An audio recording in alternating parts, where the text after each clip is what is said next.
Among the toughest adversaries Rome encountered in the Iberian Peninsula were the Lusitanians.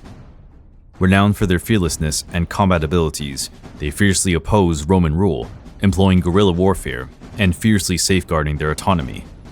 This video delves into the origins and historical background of the Lusitanians and their defiance against the formidable Roman forces.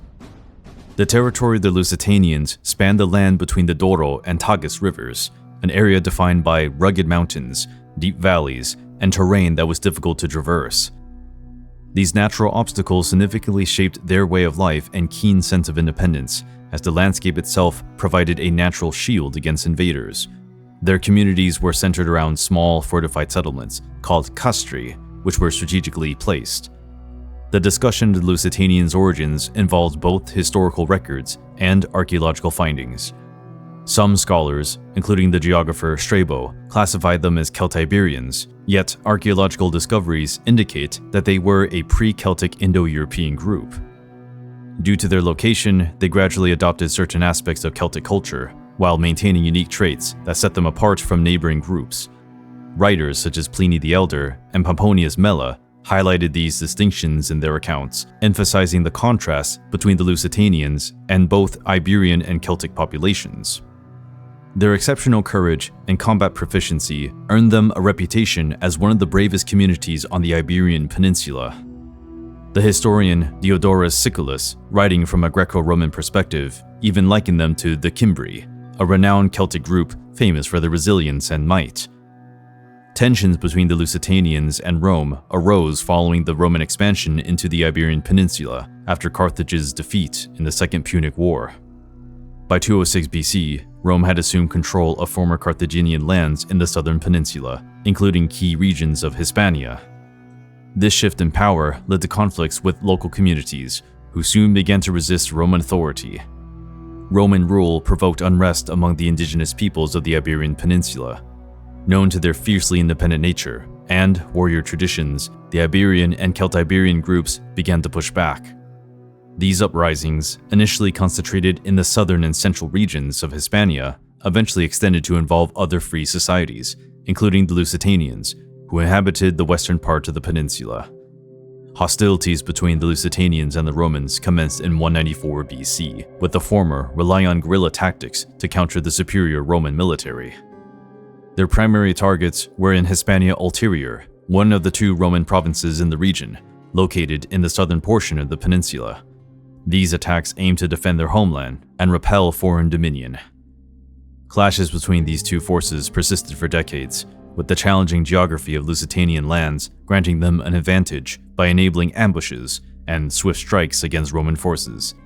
Despite this, Rome gradually strengthened its presence, extending its grip over larger areas of the peninsula. By about 179 BC, fighting temporarily subsided, largely due to the efforts of Tiberius Sempronius Gracchus the Elder, Rome's governor in Hispania Ulterior. Unlike many of his predecessors, Gracchus gained the Lusitanians' trust through diplomacy, rather than force. His approach to negotiation and compromise succeeded in establishing a temporary peace. However, Lusitanians soon found themselves suffering under new Roman officials who abandoned Gracchus's policies. These new leaders, motivated by personal gain, subjected the indigenous groups to severe oppression, disregarding earlier agreements. By 154 BC, discontent with the harsh conditions imposed by Roman authorities, and ignored by the Senate, the Lusitanians resumed their resistance. They launched attacks against Hispania Ulterior, determined to oppose Roman rule. By the following year, in 153 BC, Lusitanian forces exhibited extraordinary boldness by crossing the Pillars of Hercules, modern-day Strait of Gibraltar, to strike territories in North Africa, expanding the war beyond Iberia's borders. The Lusitanians demonstrated remarkable persistence in their struggle. In 152 BC, they dealt a severe blow to the Roman governor of Hispania Ulterior, Servius Sulpicius Galba. While their fighting spirit was formidable, prolonged conflict took a heavy toll. Vast areas were ravaged, settlements were destroyed, and countless individuals perished or were captured and enslaved. Facing dire circumstances, the Lusitanians sought to negotiate peace, dispatching envoys to Galba, who seemed open to discussions.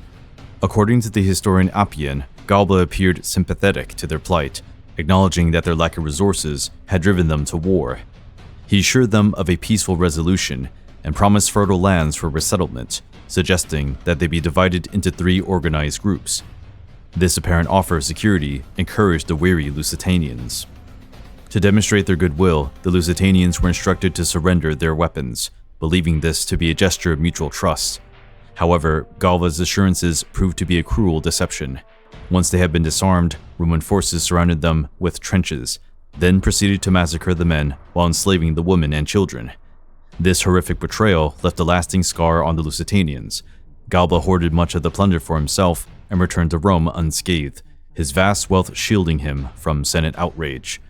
Among the few who escaped Galba's slaughter was a young Lusitanian named Viriathus. Profoundly affected by this strategy, he vowed vengeance and committed himself to his people's struggle. Through his exceptional leadership and battlefield prowess, he became the key figure in the resistance against Rome. In 147 BC, Viriathus joined Lusitanian forces invading Turdetania, a Roman-controlled region. The Roman legate, Gaius Vitellius, responded by trapping the Lusitanians near a river, cutting off any means of escape. Hoping to prevent further bloodshed, the Lusitanians sent representatives to Vitellius, proposing to surrender their arms in return for fertile land. Some among the Lusitanians considered accepting these terms, but Viriathus vehemently rejected the idea, reminding them of Galba's treachery. He roused his comrades with an impassioned speech, appealing to their pride and bravery. Inspired by his words, they elected him as their commander. Viriathus quickly proved his tactical brilliance. Leading a cavalry unit, he executed swift, calculated strikes that disorientated the Roman forces. His maneuvers created an opening for the infantry, enabling them to escape the Roman siege. This crucial victory not only rescued the Lusitanians, but also marked the beginning of an extraordinary campaign against Rome. After breaking free from Vitellius' entrapment, Viriathus orchestrated a devastating ambush in the Barsabula River Valley. Using mounted troops to lure the Romans into a confined passage, he launched a surprise attack with infantry, inflicting heavy losses and killing Vitellius. His reputation grew, attracting many followers. He mastered unconventional warfare, avoiding direct confrontations and instead favoring swift raids and ambushes. Rome deployed some of its finest generals to defeat him. From 146 to 142 BC, he battled against campaigns led by Fabius Maximus Aemilianus, Quintus Pompeius, and Fabius Maximus Servilianus. Despite occasional setbacks, he managed to encircle Servilianus and negotiate a treaty granting the Lusitanians recognition of friends of the Roman people. This was a remarkable diplomatic success. Nevertheless, Rome viewed the treaty as dishonorable, and conflict soon reignited. In 140 BC, under the leadership of Q. Servilius Scipio, the Romans resumed hostilities. Unable to defeat Viriathus in battle, Scipio bribed 3 of his trusted companions, Audax, Ditalchus, and Minurus, to assassinate him. While sleeping, Viriathus was murdered, bringing an end to his resistance. The traitors fled to the Romans, expecting a reward, but were denied payment, as Rome refused to honor betrayals. Following Viriathus' death, Tautulus assumed command of the Lusitanians, yet his lack of strategic expertise led to failure. After an unsuccessful siege of Saguntum and a defeat by Scipio, he ultimately negotiated peace, marking the end of the Lusitanian rebellion. Following the subjugation of the Lusitanians, Roman dominance in the region was reinforced through the conquest of Numantia, a Celto-Iberian city that had supported the northwestern tribes, including the Lusitanians. This triumph ensured the full pacification of the area, enabling the Romans to extend their governance over the territory.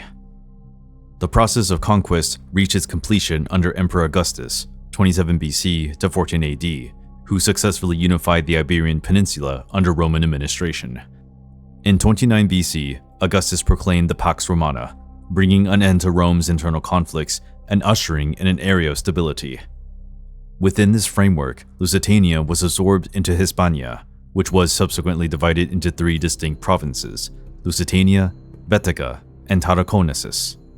Under the authority of Rome, the Lusitanians lost their sovereignty, but their traditions and population became assimilated into the Roman sphere. Over generations, the region saw the emergence of a Hispano-Roman identity, forged through prolonged cultural, social, and political exchanges. This phase persisted until the 5th century, when incursions by barbarian groups dismantled Roman rule in the Iberian Peninsula, concluding the period of imperial dominance over the former Lusitanian lands. If you found this exploration of Lusitanian history intriguing, be sure to like this video and subscribe to our channel. Until next time.